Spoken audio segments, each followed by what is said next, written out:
말씀 보겠습니다. 사도행전 17장 1절에서 9절까지의 말씀입니다.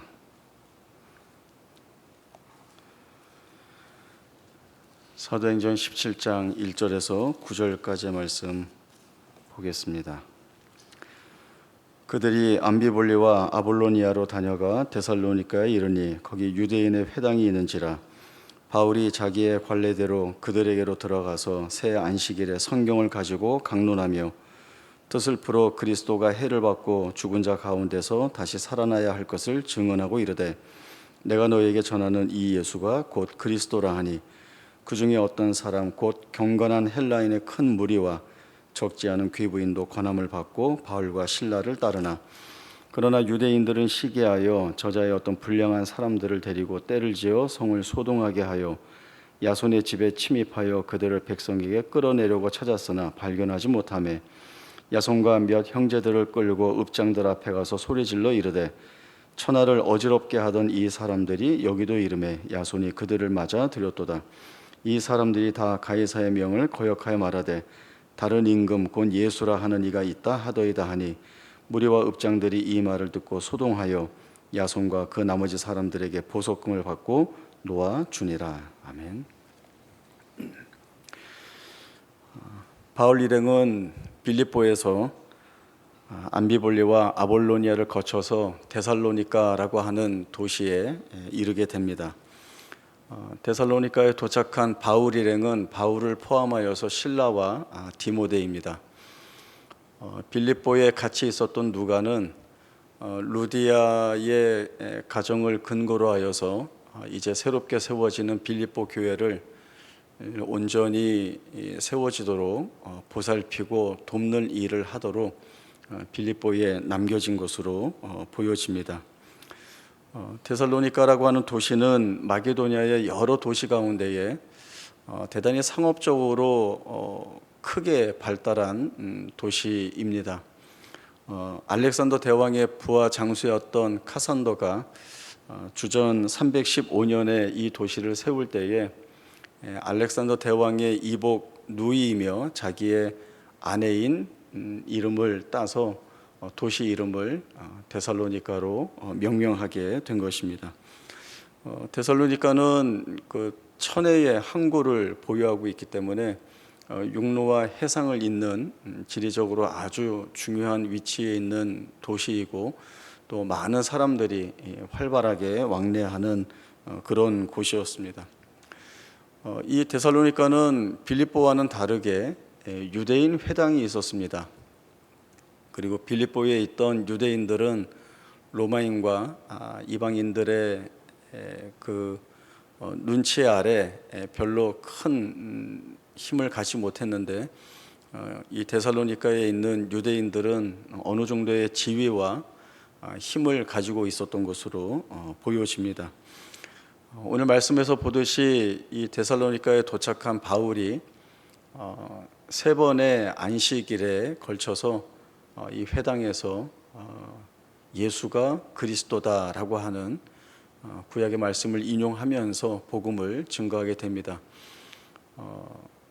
이 세 번의 설교를 통하여서 대단히 큰 무리의 경건한 헬라인들과 또 그 수가 적지 않은 귀부인들이 복음을 받아들이게 됩니다.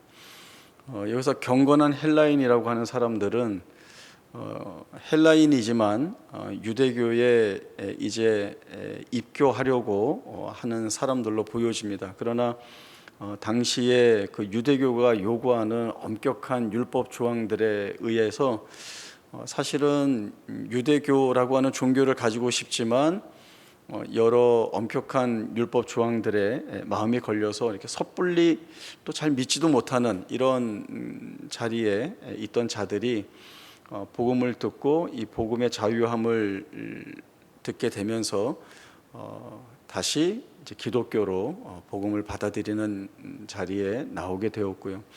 다음에 귀부인들이라고 하는 사람은 그 도시의 고위 관리에 있는 사람들의 아내들이 또 이 복음을 듣고 예수를 믿게 되었다라고 하는 기록을 이 누가가 하고 있습니다. 이런 많은 무리가 이제 바울의 복음 설교를 통하여서 예수를 믿게 되자 이 데살로니가에 있는 유대인들이 바울에 대하여서 아주 그 적개심을 품게 되고 이제 그 적극적인 방해를 하게 됩니다. 이 유대인들은 자기들로서는 어떻게 되지 않으니까 이제 얕은 꾀를 꿰어낸 거죠. 거리에 있는 불량배들을 모아다가 성 안에 소동을 일으켜서 민심을 흔들고 그리고 그들에게 거짓된 이야기를 퍼뜨려서 소란하게 만드는 겁니다. 이 데살로니가에는 읍장이라고 하는 사람들이 있습니다. 이 읍장이라고 하는 사람들은 그 도시의 행정을 관리하는 사람들을 뜻하는데, 자료에 의하면 데살로니가에는 한 5명 정도의 읍장들이 있었다고 했습니다. 이 사람들이 이 도시를 다스리면서 해야 하는 것은 밀란이 일어나지 않도록, 소동스러운 일이 일어나지 않도록 치안을 유지하고 또 질서를 잡아가는 일들을 주로 합니다. 이 사람들의 유일한 관심은 사건 사고가 일어나지 않으면 된다라고 하는 것이었습니다. 그러나 바울의 사역, 그리고 또 이 바울의 사역을 반대하는 유대인들의 이런 흉계로 인하여서 이 데살로니가 성이 아주 큰 소란에 휩싸이게 됩니다. 야손이라고 하는 사람은 이 데살로니가에 살고 있는 유대인인데, 이 사람은 바울의 복음을 듣고 믿게 됩니다. 그리고 자신의 집에 루디아처럼 바울의 일행을 받아들이고 또 그 거처를 제공하게 됩니다. 이 바울 일행을 잡기 위하여서 불량배들과 함께 유대인들이 이 야손의 집을 급습하지만, 그러나 미리 이 상황을 알게 된 형제들이 피신시켜서 바울 일행은 피하고 야손과 또 함께 있던 형제들이 이 읍장 앞에 잡혀가게 된 겁니다. 거기에서 천하를 어지럽히는 사람들이 이 도시에 들어왔는데, 이 야손이 그들을 받아들였고, 또 데살로니가는 로마 제국의 지배 아래에 있는데, 이 사람들이 주장하는 것은 가이사를 왕으로 인정하지 않는 것이기 때문에 이들에 대한 조처가 필요하다라고 이야기를 하게 됩니다. 이 일들은 대단히 이제 많은 소동이 일어나고 어려운 일들로 일어나게 되는데, 결국 이 유대인들이 선동한 불량배들의 이 포악함, 결국 유대인들의 반대에 의하여서 바울 일행은 이 데살로니가를 떠나게 되는 그런 상황에 놓이게 됩니다. 저희가 늘 말씀을 보면서 저희가 생각한 것 같지 않은 결과 또 상황들이 발생하게 되면 저렇게 되지 않고 이렇게 되었으면 어떠했을까라고 하는 생각들을 많이 해봅니다. 야손과 같이 복음을 듣자마자 바로 열렬히 믿는 사람들이 참 많이 있었으면 얼마나 좋았을까라고 하는 생각도 해보고, 거기에 있던 읍장들도 바울의 복음을 듣고는 그 마음이 변하여서 예수를 믿어서 이 바울 일행을 반대하는 유대인들을 향하여서 오히려 조용하라고 그러고, 이 바울 일행을 선대하고 잘 보호해서 이 데살로니가에서 정말 풍성한 복음 사역의 결과들이 크게 있었으면 어땠을까라고 하는 생각들을 늘 해봅니다. 물론 1차 전도 여행과 또 빌립보에서의 복음의 귀한 결실이 있었던 건 사실이지만, 또 그런 결실 못지않게 복음을 전하는 것 때문에 대단히 큰 핍박과 박해를 받은 것도 사실입니다. 그럼에도 불구하고 바울 일행이 여전히 이 전도 사역을 이어나가는 것을 보면, 이 바울의 복음 전도 사역이 사람의 힘으로 하는 것이 아니라 하나님이 하게 하시는 것이다 라고 하는 사실들은 그 안에서 분명하게 저희들이 보게 됩니다. 그런 의미에서 사실 우리가 갖는 기대라고 하는 것이 어떤 것인가 라고 하는 부분에서 점검을 해볼 필요가 있습니다. 방금 앞에서 말씀드렸듯이 좋은 결과, 더 많은 사람들이 믿고 힘 있는 사람들이 믿어서 이 바울 사역을 하는 데 있어서 도움이 되었으면 얼마나 좋았을까라고 하는 생각들을 늘 해보게 됩니다.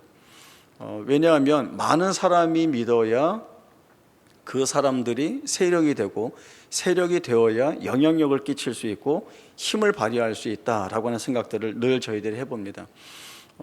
세상에서 그렇게 하는 부분들을 많이 보죠. 이 유대인들도 자기들의 힘만으로 하지 않고 불량배들을 많이 끌어모아서 그들을 선동해서 혼란스럽게 하다 보니까 이슈가 되고, 그리고 자기들이 원하는 바대로 끌고 나가는 일들이 있었던 것입니다. 저희들도 모르게 그런 식이면 좋지 않았을까라고 하는 생각들을 해보는 거죠. 힘이 있었으면 좋겠다. 세상을 좌지우지할 수 있는 힘이 있었으면 좋겠다. 그 힘이 강력했으면 좋겠다. 세상을 압도했으면 좋겠다. 세상에 아무 말도 못하고 꼼짝 못했으면 좋겠다라고 하는 생각을 합니다. 그러나 성경을 보면 어디 한 군데에서도 하나님은 세상의 힘을 등에 업고 세상을 뒤집어 엎는 일들로서 하나님의 일을 이루어 가신 경우는 단 한 군데도 없었습니다. 오히려 바울의 사역의 현장을 들여다보면 힘이 없는 것 같은, 아무것도 가진 것이 없는 사람들이 하나님의 손에 붙잡혀서 쓰임받을 때에 그 작은 불꽃 같은 한 사람의 삶을 통하여서 많은 성도들이 훈련되어지고, 그리고 그들이 모여서 이 땅에 거룩하고 아름다운 교회를 세워가는 일들을 하게 됩니다. 그러나 그래도 교회는 핍박을 받고 있는 상황입니다. 이런 부분들을 저희들이 어떻게 봐야 하겠는가라고 하는 거죠. 저희들이 집중해서 봐야 할 것은 앞에 있는 부분입니다. 하나님이 한 사람 한 사람을 들어 사용하실 때 그 한 사람을 통하여서도 하나님의 일들을 부족하지 않게 해 나가실 수 있다라고 하는 것입니다. 오늘 본문에 나온 야손을 한번 더 생각을 해보겠습니다. 이 야손이라고 하는 사람은 바울을 만나기 전까지는 아무 걱정 없이 살고 있던 사람입니다. 그러나 바울을 만나서 예수를 믿겠다라고 하는 결심을 하자마자 이 사람은 고난을 겪게 됩니다. 유대인들에게 끌려 나와서 읍장들에게 끌려가게 되고, 그리고 자기의 무죄함을 항변하지도 못하고 보석금을 내고 풀려내야 되는 억울한 처지에 가게 됩니다. 바울 일행은 쫓겨나듯이 데살로니가에서 쫓겨났지만 이 야손은 여전히 데살로니가에 남아 있습니다. 그리고 이 데살로니가에는 여전히 바울 일행과 야손을 박해했던 그 유대인 무리들이 그곳에 있습니다. 바울은 떠나 있는데 그러면 야손을 가만히 내두었겠는가? 생각해보면 그렇지 않았을 것 같습니다. 여전히 많은 핍박을 이 야손은 겪고 있었을 것입니다. 그러나 성경에 보면 이 야손이 어떠한 고난을 잘 견디고 있었다. 그가 고난을 잘 견디고 있어서 결국 그의 삶이 대단히 영광스러웠다라고 하는 기록은 단 한 줄도 없습니다. 로마서 16장에 바울의 친척으로 표현되는 야손이 나오는데 이게 그 야손과 같은지는 모르겠습니다. 만약에 같다면 이름 두 글자 한 번 더 나오는 것밖에는 성경에 다른 기록이 없습니다. 그러나 이 야손은 예수를 구주로 받아들이고, 그리고 그의 가정은 데살로니가 교회가 세워지는 근거의 역할을 하는 그런 일들을 감당하게 됩니다. 이런 일들을 저희들이 보면 우리가 성도의 입장에서 그가 얼마나 영예롭고 하나님 앞에서 영광스러운 쓰임을 받았겠는가라고 하는 생각들을 분명하게 해봅니다. 또 우리가 잘 알고 있는 브리스길라와 아굴라라고 하는 사람의 이야기를 좀 해보겠습니다. 유대인들이 가지고 있는 메시아 사상, 메시아주의라고 하는 것이 있습니다. 메시아가 이 땅에 오시면 그분이 이 제국을 뒤집어 엎고 우리의 잃었던 나라를 찾아서 우리로 하여금 온 세상을 다스리게 할 것이다 라고 하는 사상입니다.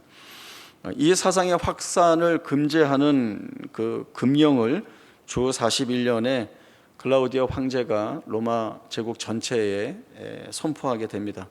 그리고 이 금령의 후속 조치로서 주 49년에 로마 수도 안에 살고 있는 모든 유대인들을 다 로마 밖으로 쫓아내게 됩니다. 이 추방령에 따라서 그 로마 안에 살고 있던 브리스길라와 아굴라가 이제 쫓겨나오게 된 거죠. 살고 있던 삶의 터전에서 쫓겨나왔을 때에는 무엇을 해야 할지 막막했을 테지만 이 두 사람이 고린도에 와서 바울을 만나고 바울을 통하여서 말씀을 듣고 복음을 받아들게 되고는 평생 바울의 동역자가 되어서 복음 사역을 함께 하는 자들이 됩니다. 이런 부분을 보면 분명히 하나님께서는 힘이 없지만 힘이 없는, 그리고 능력이 없는, 별 가치가 있겠는가 싶은 사람들을 끌어다가 하나님의 놀라우신 일들을 다 이루어 가시는 것들을 보게 됩니다. 그럼에도 우리는 우리 스스로 보면서 우리가 무엇을 할 수 있을까라고 하는 생각들을 버리지 않습니다. 예수 믿는다고는 하는데 나를 통하여서 하나님의 크신 일들이 드러나는 것 같지도 않고, 또 내가 스스로 보아도 내가 하나님의 영광을 위하여 사는 인생이라고 말할 수 있겠는가라고 되물으면 자신 없는 것이 우리의 모습입니다. 늘 이 생각을 갖죠. 나는 무익한 종이 아닌가라고 하는 생각입니다.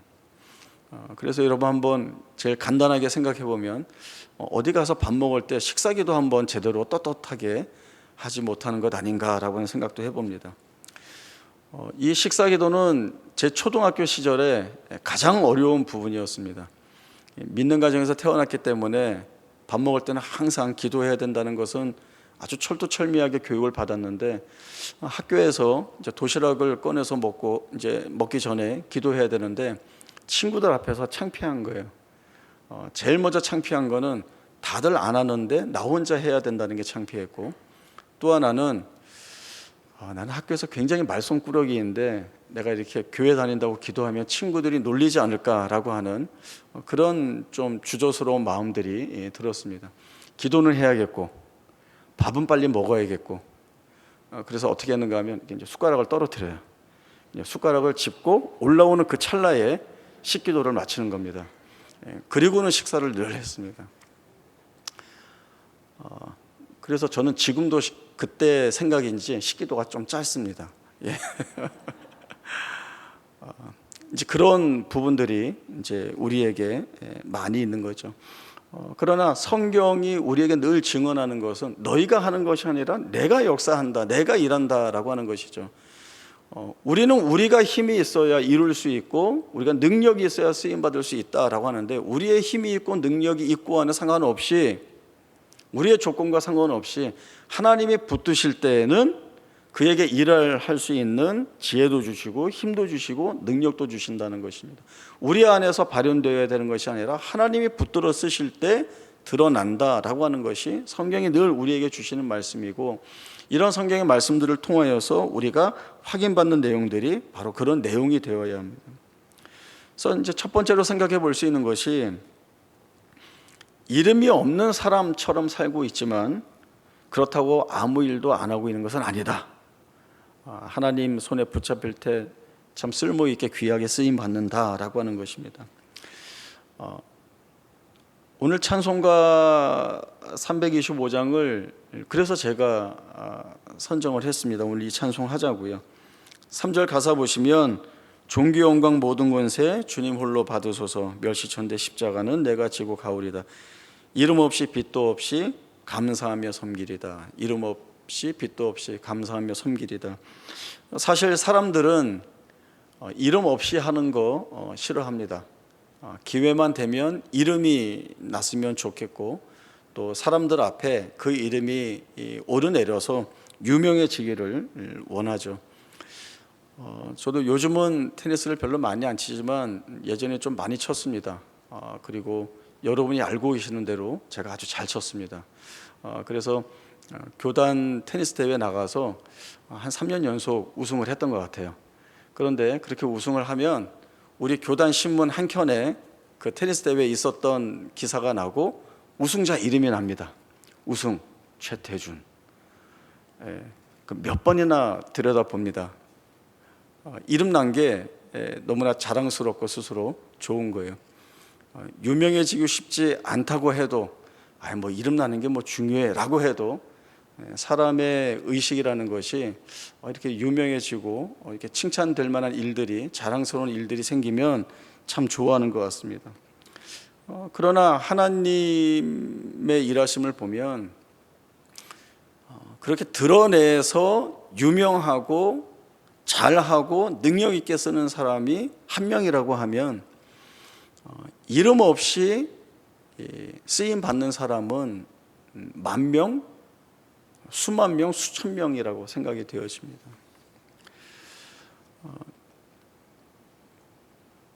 그 한 명의 사역도 대단히 중요하지만 그러나 이름 없이 쓰임 받고 있는 그 사람들이 각자 주어진 삶의 자리에서 하나님이 맡겨주신 자신의 책임을 할 때에 이렇게 크게 쓰임 받는 것하고 이름 없이 쓰임 받는 것하고 똑같다라고 하는 거죠.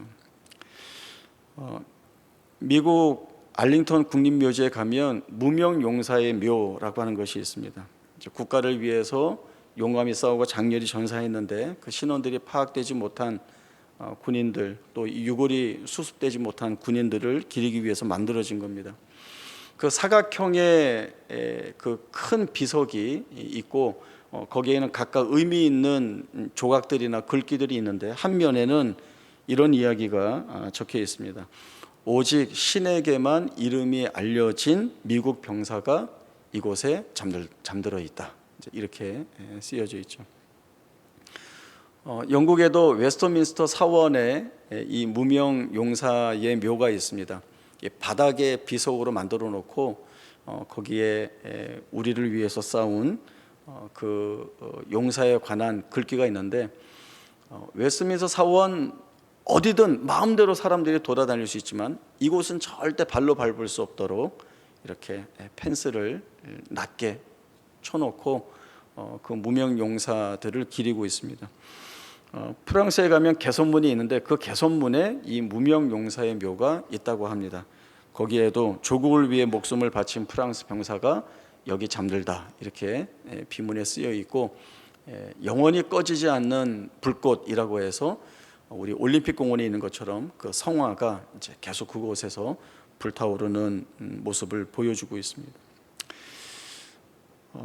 사람들에게 드러나지 않지만 그러나 자기가 처해진 자리에서 자기의 책임을 다했다라고 한다면 그것이 그 사람에게 주어진 진정한 책임이자 복이고 또 그가 그 책임을 다 감수하고 감당했을 때에는 본인에게나 누구에게나 그것이 대단히 큰 영광이라는 것들을 이런 부분에서 저희가 생각을 해보게 됩니다.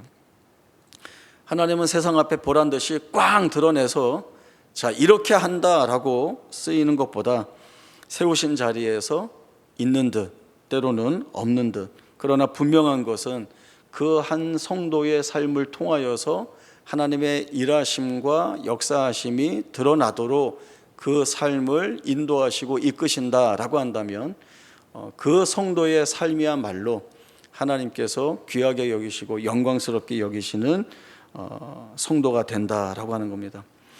오늘 이 야손처럼 말이죠. 또 하나는 힘든 자리를 떠나지 않고 여전히 지키는 것이 하나님이 일하고 계시다는 그 과정을 믿는 자가 해갈 수 있는 행동이라고 생각이 됩니다. 우리는 살아가면서 수없이 많은 힘들고 어려운 일들을 겪으면서 삽니다. 그 인생은 희노애락이라고 하는데 희락은 없는 것 같아요. 제가 이 설교 준비하면서 인생에 희락이 어디 있어? 화나고 슬픈 노하고 애밖에 없어. 그런데 오늘 성가 찬양 3절 들으니까 내 영혼에 희락이 있으니 그렇게 하더라고요. 아 그렇지, 영혼에는 희락이 있지. 그런 생각을 해봤습니다. 살면서 기쁜 일이 있는가, 즐거운 일이 있는가라고 하는 생각들을 분명히 해보게 됩니다. 그래서 벗어나고 싶고 피하고 싶고 단 한시도 이곳에 서 있고 싶지 않다라고 하는 그런 원망이나 불평들이 정말 할 수만 있다면 늘 우리의 입술 가운데서 터져 나오려고 합니다. 그런데 하나님은 우리를 거기에 두심으로 인하여서 우리를 훈련시켜 나가시는데 어떤 훈련을 시키시는가 하면 너희가 여기를 살아가는 것 아니야. 사는 건 너희가 사는 것 같지만 여기를 버티고 뚫고 나가기 위해선 내가 너희에게 필요하다라고 하는 말씀을 주십니다. 그리고 하나님을 붙들지 않고는 갈 수 없는, 하나님을 붙들어야 갈 수 있는 길을 우리에게 보여주심으로 인하여서 우리가 홀로 내 힘으로 사는 것이 아니라 하나님으로 인하여 사는 인생임을 더욱더 분명하고 명확하게 보여주십니다. 코로나 때에 모두가 힘들었는데 또 교회를 보면 교회도 많이 힘들었습니다. 사실 교회가 규모가 있어서 여전히 어렵지만 재정적으로 버틸 수 있으면 그거는 그렇게 큰 어려움은 아닐 수 있는데 교회 규모가 적은 교회는 굉장히 큰 어려움을 많이 겪었습니다. 저희 동서울로회 안에 저희가 잠실 시찰에 소속이 되어 있는데 이런 코로나 때에 시찰 모임이 있어서 시찰회에 가서 각 교회 형편을 나누고 함께 기도하는 시간을 갖습니다. 여러 목사님들이 나오셔서 그 코로나 상황 속에서 어떻게 목회하고 있는지를 말씀하시는데 힘들어서 못 해먹겠습니다 라고 이야기하는 목사님은 단 한 명도 없습니다. 그렇다고 체면 때문에 힘든데도 안 힘들어요, 다 은혜예요 이렇게 하는 분들도 없습니다. 솔직하게 상황을 말씀하시고 본인이 보고 있는 대로 믿고 있는 대로 고백해 주시는 내용이 무엇인가 하면 코로나 때문에 많이 힘듭니다. 몇 배 더 어려워졌습니다. 그러나 이 지나가는 것을 견디게 하시는 은혜가 있음을 알기에 잘 버티고 있습니다. 모두가 이렇게 이야기를 하시고 그리고 또 기도해 주실 것을 부탁드리고 그렇게 나누었습니다. 그 목사님들의 그 상황에 대한 이야기를 들으면서 우리가 살아야 되는 삶을 또 이 시대를 우리가 어떻게 살아야 되는구나라고 하는 부분들을 대단히 명확하게 생각을 해보게 되었습니다. 그렇다고 해서 저희가 뭐 인생은 세옹지마야 전화위복이야 이런 걸로 넘어가는 것이 아니라 우리가 붙들고 있는 것은 우리가 힘겹게 살아가는 자리이지만 우리가 여기를 살아갈 수 있도록 인도하시는 하나님이 계시다라고 하는 것이죠. 오늘도 우리 권사님들과 기도회 시간에 나눈 히브리서 11장 6절 말씀이 그것입니다. 믿음이 없이는 하나님을 기쁘시게 못하나니 하나님께 나아가는 자는 반드시 그가 계신 것과 자기를 찾는 자들에게 상 주시는 이심을 믿어야 할지니라 라고 하는 말씀을 나누었습니다. 하나님이 우리에게 요구하시는 것이 그것입니다. 너희 잘해서 여기까지 와 그러면 내가 좋아해 줄게가 아니라 내가 너희를 붙들고 있다는 것 그거 하나만 믿고 내 앞에 서라 라고 하는 것이죠. 그래서 이 말씀이 사실은 옛날에는 이렇게 해야 된다 이렇게 해야 된다 이렇게 해야 된다 이런 식으로 좀 생각이 되었다고 하면 지금은 말씀이 이렇게 느껴집니다. 하나님이 내가 모든 거 다 할 수 있어. 그런 내가 너를 사랑해. 그러니 너 내 앞에 와서 살아라. 내 안에 들어와서 살아라. 그렇게 말씀을 주시는 것 같아요. 그 하나님 안에 들어가서 살려면 하나님이 어떤 분이신지를 우리가 알아야 되죠. 그 하나님을 알고 신뢰한다는 것이 바로 믿음이고 그 믿음을 가질 때에 하나님을 기쁘시게 할 수 있다라고 하는 것입니다. 때로는 이름 없이 때로는 아무것도 기대할 것이 없는 것 같은 현실 속으로 우리가 끌려 들어가 살게 되지만 그러나 거기에서 무명용사처럼 그리고 기대할 것이 있는 삶을 살게 하시는 것이 바로 하나님이 우리의 삶 가운데에서 행하시는 일들입니다.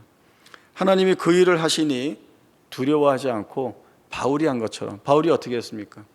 빌립보에서 쫓겨나니까 데살로니가에 가서 말씀을 전했습니다. 데살로니가에서 박해받고 쫓겨나니까 다음에 베레아로 갔습니다. 그 베레아에서 쫓겨나니까 아덴으로 갔습니다. 아덴에서 고린도로 갑니다. 그렇게 2차 전도 여행을 마치고요. 다시 또 기도하고 준비해서 3차 전도 여행을 나갑니다. 멈추지 않고 자신에게 맡겨진 사역들을 감당했습니다. 저희도 이 바울과 같이 두려워하지 않고 그 다음을 가면 됩니다.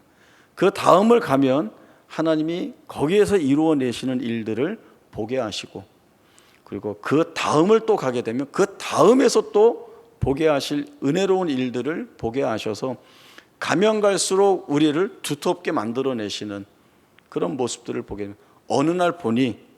어느 날 스스로 돌아보니 맨 처음에는 식기도도 제대로 못해서 무익한 종같이 여겨졌지만 어느 날 보니 믿음이 견고해진 한 성도로 자리 잡아가고 있다는 것을 보게 될 겁니다. 내가 보고 내 자랑으로 하는 것이 아니라 하나님이 보여주시죠. 너 이렇게 두터워졌다, 고맙다, 잘 왔다 라는 말씀 주실 것 같습니다. 늘 강조하는 말이 두려워하지 마시고 우리가 그 다음을 잘 쫓아나가면 되겠습니다. 주실 은혜 기대하고 하나님 이루실 일 바라보며 가는 것이 우리에게 기쁨이고 즐거움입니다. 이 자리 함께 갈 수 있기를 바랍니다. 기도하겠습니다.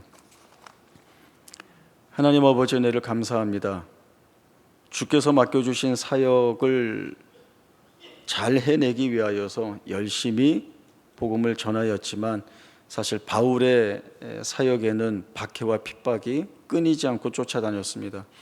그럼에도 바울은 그 다음의 사역을 이어나갔고 하나님은 거기에 은혜를 부어주셨습니다. 또 핍박이 있었지만 그 다음을 이어나갔고 하나님은 또 다른 은혜를 부어주심으로 인하여 바울의 사역이 하나님이 하시는 일이심을 보여주셨습니다. 하나님이 우리의 삶을 그렇게 붙들고 계십니다. 우리가 힘겹고 어려운, 즐거워할 것이 없는, 기쁠 것이 없는 인생을 살아가고 있는 것 같지만 우리의 삶 가운데 여전히 분노하고 슬픈 것밖에 남아있는 것 같지 않지만 여기에 하나님의 일들을 담아두시고 우리를 이끌어 주시고 있습니다. 저희 여기를 잘 살아내고 그 다음을 나아가려고 합니다. 그 다음에 이루실 은혜가 있음을 믿기에 그곳으로 우리의 발걸음을 내딛습니다. 담대한 우리의 삶의 행보에 주의 은혜를 더욱더 강력하게 부어주시고 하나님으로 인하여 사는 인생이 얼마나 복된 인생인지를 우리의 삶으로 증언하는 아름답고 복된 생애가 되게 하여 주옵소서. 거룩하신 예수님의 이름으로 기도하옵나이다. 아멘.